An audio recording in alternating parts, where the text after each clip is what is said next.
Hi guys, welcome back to my channel. So today I thought I would do a favourites and hate it's from May, so you guys can kind of see the products that I've been using that you may not have seen, that I do and don't like. All of these products have been properly tested. I'm not going to say I love it or hate it if I haven't used the product at least a few times to gauge what I think about it. In terms of foundations, that means wearing it very frequently to kind of see how it holds up when my skin is quite dry, when my skin is more on the normal side, that kind of thing. So if you want to see my May favourites and hate it's, then we're going to jump right into the video. So first we're going to dive into the things that I love. I think we were supposed to start a video off on a positive note. So one of the things that I've been using for ages and that I absolutely love is the Ordinary Coverage Foundation. Now this foundation is too dark for me, but you can see how dirty it is, see how much I've used this thing. I absolutely love the coverage of it. I just feel like it looks so good on the skin for at least 8 hours. It starts to look a touch makeupy towards the end, but I really don't mind. It just looks so good, so full coverage, and works really well with the products I use on a day-to-day basis. I have the routine down for how I like to wear this foundation and I absolutely love it. I really recommend you guys try it, especially if you're more of a medium skin tone. I think you'll be able to find a shade that matches you. The next thing I've got is actually foundation as well. Now I haven't been testing this foundation out for quite as long, but I've worn it to work. I can definitely say that I really enjoy it. So this is the Maybelline Superstay foundation, the new formula.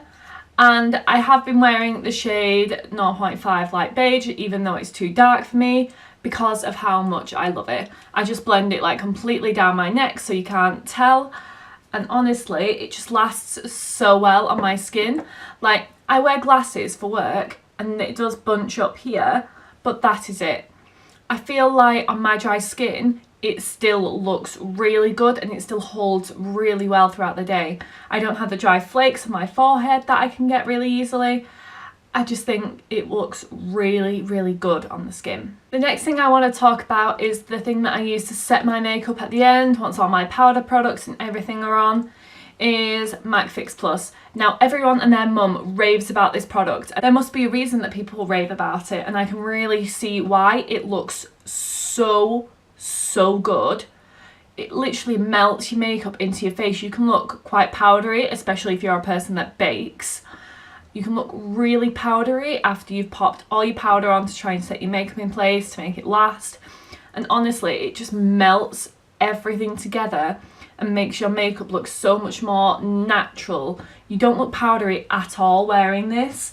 And what I like to do is I like to take a little pad like this that I had with my Barry M powder, and I just like to do that once I've set my face to kind of press the makeup into the skin, and honestly it looks so good when you wear this. I really recommend this. Normally I'm not into the more kind of higher end brands, but this is worth it. It's big, it's lasting me for ages. I totally recommend this product. Now the next thing is for those of you that do like a metallic lip. I am wearing the shade Rome today. It's the NYX Matte Metallic Lip Cream, and it just looks so good on the lips. Now it's not long lasting, I will give it that. It isn't long lasting. You go out to eat, this is coming off. You wear it for a good few 4 or 5 hours, this is coming off. However, on first application it just looks so good. Like, I love metallic lipsticks, but it's not too metallic either. It's not in your face, glittery, any of that. It's just metallic and it's gorgeous. I also have the shade Dubai. I'm going to swatch them on my hands for you now. So the top one is Dubai and this is Rome. They are just so gorgeous. To be honest, I would say Dubai is my favourite. It's definitely a colour I would wear more than this kind of fuchsia berry shade. However, they are just so beautiful and so moisturising on the lips. They don't feel dry, which is really important to me in a liquid lipstick. I'm not going to wear it if it's dry. But honestly, I just love the colour. It's probably not massively appropriate with this eye look. However, I'm loving it. I'm absolutely loving it. The next thing I have, you can see, is Beat Up and Battered. I have broken it so it doesn't really close. But it's the Solve Revolution Highlighter Collab palette, and honest to God, you don't need any other highlighters ever. This is what I'm wearing today. It's a combination of these two colours here. As you can see, I often like to combine with the white because I feel like white is getting a little bit boring for me. But honestly, you've got enough colours for all sorts of skin tones. If you like a kind of more interesting coloured highlight, you have that option with this palette. It is most of what you would ever need. Unless you like a blue or a green, but honestly, these are fantastic. You can see me swatching them in one of my most recent haul videos, which I will link down below. But these colours are just so perfect. Even with me being super pale, I'll mix these two, and I can use both of these on their own. Along with that one actually, that one's actually really pretty as well.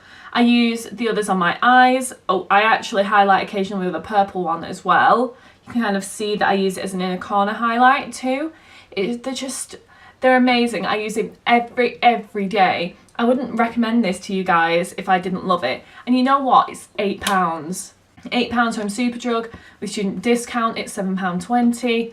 Go for it. It is fantastic for a drugstore highlighter.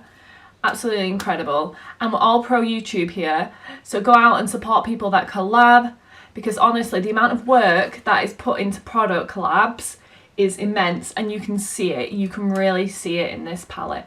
Now, the next thing I have, I really didn't expect to love and rave about as much as I'm going to, because this is just everything for me. I use it every day. So this is the Morphe 15N Nightmaster palette. I have a video swatching this, which I'll link down below. But these colours are fantastic. I use them on my eyes every single day. I've used them on my eyes today. Honest to God, these are everything. Look at this bad boy. You can see how beat up and used it is. So much so that I have a pan falling out here. Like, the rest of them have stuck in really well. This one has just fallen out for some reason. I have used this colour so much. I feel like Creativity is my favourite colour in this, so I'm going to have to stick this back in. But honestly, I really recommend this. It's so affordable as well. Like, why not? Why not? And it has a beautiful big mirror. It feels weighty. It feels luxury, even though it is so affordable. And you can use like influencers codes to get 10% off. There are loads of codes out there. Go and find one. I really recommend this palette. I can't say anything about the rest of Morphe eyeshadows. This is the only palette I have tried from Morphe. However, I've heard good things. I think it's worth possibly trying some others out, but overall this is the one I'm recommending. I don't recommend any of the others yet because I haven't tried them. I can't put my name behind something I haven't tried. However, this is fantastic. Give this a go. Now, going on to the products I'm not so in love with. I don't like to talk negatively about products, especially products that I know other people might love, but these are products that haven't worked for me. Just because they haven't worked for me doesn't mean they aren't going to work for you guys. If you love them, keep using them. However, these are just products that I haven't enjoyed, I haven't loved. So the first was a foundation. It was a Bare Minerals Complexion Rescue Foundation. This just looked pretty shocking on my skin. I mean, it's light coverage and it just doesn't build the way I would want a light coverage to build. I'd want it to like medium and even light. It was really light coverage. It was dark as well. It looked really dark on my skin. I will swatch it for you now. Like, honestly, that was really dark on my skin. And I have noticed a lot of higher end foundations haven't produced shades that match me. And I am going to then rave about foundations that don't have shades that match me, because the shade isn't as important to me as the quality of the product. And I just didn't like it. I just don't feel like it suited my skin at all. I feel like although it's marketed towards dry skin, it made my skin look really bad. I wouldn't recommend this if you have dry skin. And I feel like on oily skin, because it's so moisturising, it may separate. So I think try that product at your own risk. The next product I'm going to talk about now is a foundation that I have heard raved about all over Instagram, all over the internet, but I just don't like it. Like, I like it when it first goes on, but otherwise I'm not so keen. It's the Revolution Fast Base Foundation Stick. So I have tried this out a couple of times. It's a creamy stick formula. The shade is almost correct. It is light enough for me, and I'll swatch it next to this. It's almost a match and it is really soft and creamy, but I think that's part of the problem.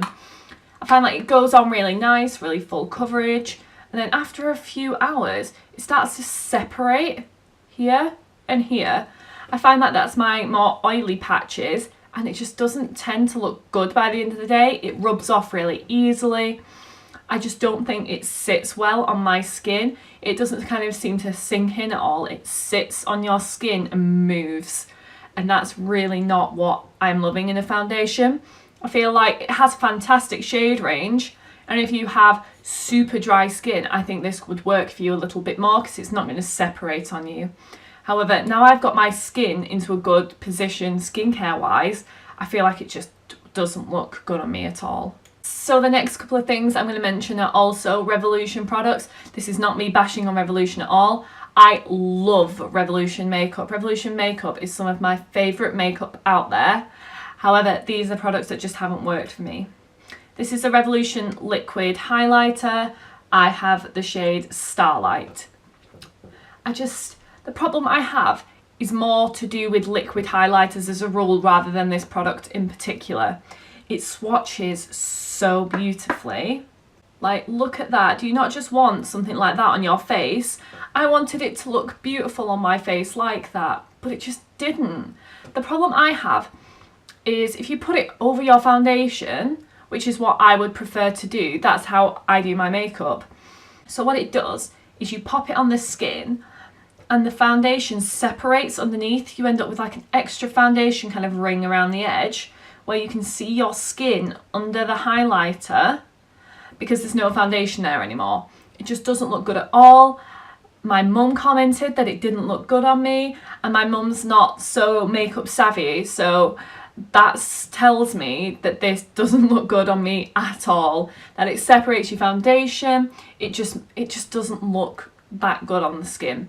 For those of you that can work with cream products and liquid highlighters, go right ahead. I think this look really gorgeous, but I just feel like liquid highlighters just do not work on my skin. So the next product I have is the Revolution Good as Gold palette. Now I feel like you guys know how I feel about this. It's been in my makeup bag for ages and ages because I got it when I wasn't all that into makeup, and I don't think you can get it anymore, which is a good thing. It's just rubbish. I just don't feel like these blend out the way that normal Revolution eyeshadows do. I have no idea what they did to this, but it wasn't good. Not good at all. These are patchy, they stick where you put them down so you can't blend that well. They're not for me. They're not for me. Next are the products that I find have quite a similar problem. I have the Rimmel bronzer, which again I got ages ago before I was into makeup, so I don't know if this is because it's out of date. But I try and bronze my forehead like I like to, and it looks patchy, and you get kind of bits where it's bronzed and bits where it hasn't, and I don't like it. I don't recommend this at all. I feel like it's orange as well, and on pale people, orange is not pretty. Orange works for people that already have a tan, but this is far too orange for most of us. The next one, which I was so disappointed with, was this L'Oreal Smoky eyeshadow. Like, it broke like near enough the first time I used it, and it started coming out of the pan, as you can see. I haven't like moved this around loads. Oh god, pieces flying everywhere. I need to close this. Like, I haven't dropped it or anything. I'm really careful now with my makeup, but I can see like it's moving around in the pan. And honestly, when I put this on, I remember doing the get ready with me with this, and I just didn't like it. It was patchy. That was my biggest problem. And then when I tried to blend it in with another kind of colour, it would go bald in spots, and that's just, That's not what you want. You want high pigment, you want it to stick where you put it, but blend beautifully, and this is not what this product did. I feel like if the other shadows have a better formula, that's great, but I just don't think that the L'Oreal singles work that well for me. Now, here's a product you may be surprised to hear about in my Hate It's, but this is the e.l.f. Eyebrow Kit. Now, sometimes I don't mind using this over the top of another contour to help blend it out. But what I used this for was as a contour shade, because this is a gorgeous cool toned contour shade for pale people. But on my skin, it goes patchy. And it takes so much product to get it to a kind of stage where I think that's a nice contour. I feel like the problem with this is you're having to use so much of it to get what you want, and in the end it still looks patchy on me sometimes. So I would rather use something like my Makeup Geek contour pan, which has looked patchy in the past, but I know how to work with it now. I feel like this would just be something I would use to kind of help blend the edges out. I don't feel like this is anything that I'd be reaching for as like a primary contour product. It's not as bad as, say, some of the others, like that L'Oreal eyeshadow or anything like that, but it's just not my favourite. And the final product I have is the LA Girl Pro Conceal HD Concealer. The problem I have with this is it's supposed to be a whitener, and don't get me wrong, it whitens. It does, but it has this soft kind of end, which is really difficult to kind of get product out of. So you have to squeeze, and then you have to kind of pop it onto a palette and then mix concealer in. So you end up with too much concealer, so you waste a lot of it. And actually what I find is when I use this with another concealer, around the edge of it, you can kind of see where the concealer ends and where your foundation begins. There's quite a stark line, and also it's glittery, which is really weird. I don't want glitter in my concealer. I just feel like it should just be white, and it shouldn't cause a line around the edge of where you conceal, because that points out you're concealing. I feel like this needs to be stark white, no glitter, and blend well. And it needs to have a different kind of applicator in my body, like a squeeze tube that you can just pop a dot on the end of your concealer brush with your other concealer already on it, and that would make it easier. I don't like this. I feel like this applicator annoys me. It's glittery. I'm just not the biggest fan in the world. So that's everything for this month. I don't feel like I'm going to be popping these videos out once a month, giving you my monthly favourites and hate it's, because the problem I have is I don't test out loads and loads of makeup. I kind of work with what I've got mostly because, you know, I'm on a budget. However, when I get new products and I love them, I do want to share them with you guys. So maybe every 3 months, something like that, is when I will kind of go through with you guys products I love, products I hate. So if you have enjoyed this video, then please give it a thumbs up, and if you aren't already, then please press that subscribe button down below to subscribe to my channel. And if you press the notification bell next to it, you'll be notified every time I upload so that you don't miss an upload. But anyway, thank you for watching.